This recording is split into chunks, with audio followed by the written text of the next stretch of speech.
നിങ്ങളത് മറന്നോ? ഏയ് എവിടല്ലേ. കുഞ്ഞുനാളിൽ കേട്ടതാണെങ്കിലും മനസ്സിൽ ഇന്നും മായാതെ നിൽക്കുന്നുണ്ട് ആ കഥ. ഉമ്മാമയും റസൂലും. വയ്യരികിൽ കെട്ടിവെച്ച വിറക് ചുമന്നുകൊണ്ടുപോകാൻ കഴിയാതെ വിഷമിച്ചിരിക്കുകയായിരുന്നു ആ ഉമ്മാമ. വഴിയിലൂടെ കടന്നുപോയ റസൂൽ ഉമ്മാമയെ സഹായിക്കട്ടെ എന്ന ചോദ്യത്തിന് ഒത്തിരി സന്തോഷത്തോടെ ആ ഉമ്മാമ സമ്മതം നൽകി. കെട്ടിവെച്ചിരുന്ന വിറക് സ്വന്തം ചുമലിൽ ഏന്തി ഉമ്മാമയുടെ കൂടെ റസൂലും നടന്നു. വീട്ടിലെത്തിയ സന്തോഷത്തിൽ ഉമ്മാമ ഒരു ഉപദേശം നൽകി. മോനെ, മുഹമ്മദ് എന്നൊരു കള്ളപ്രവാചകൻ ഇറങ്ങിയിട്ടുണ്ട്.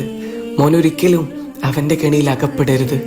ഉപദേശം കേട്ട റസൂൽ പുഞ്ചിരി തൂകി മറുപടി പറഞ്ഞു, ഉമ്മ, ഞാനാണ് ആ മുഹമ്മദ്.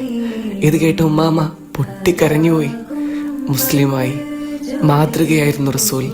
ഇന്ന് ഒന്ന് കൈപിടിച്ച് എഴുന്നേൽപ്പിക്കാൻ പോലും മതവും ജാതിയും നോക്കി സഹായിക്കാൻ ഒരുങ്ങുമ്പോൾ ഒന്നോർക്കണം, റസൂൽ അന്നവിടെ സഹായിച്ചത് തന്നെ ഏറ്റവും കൂടുതൽ വെറുക്കുന്നയാളെയാണ്. റസൂൽ നോക്കിയത് മതത്തിലേക്കല്ല, മനുഷ്യനിലേക്കാണ്. സഹായം ചോദിച്ചു വരുന്നവരെ കഴിയുന്നതാണെങ്കിൽ സഹായിക്കണം, മനുഷ്യനായി കണ്ടിട്ട്. മാതൃകയാണ് എൻ്റെ റസൂൽ. റസൂലെ, ഒന്ന് ചാരത്തേക്ക് വിളിക്കണേ.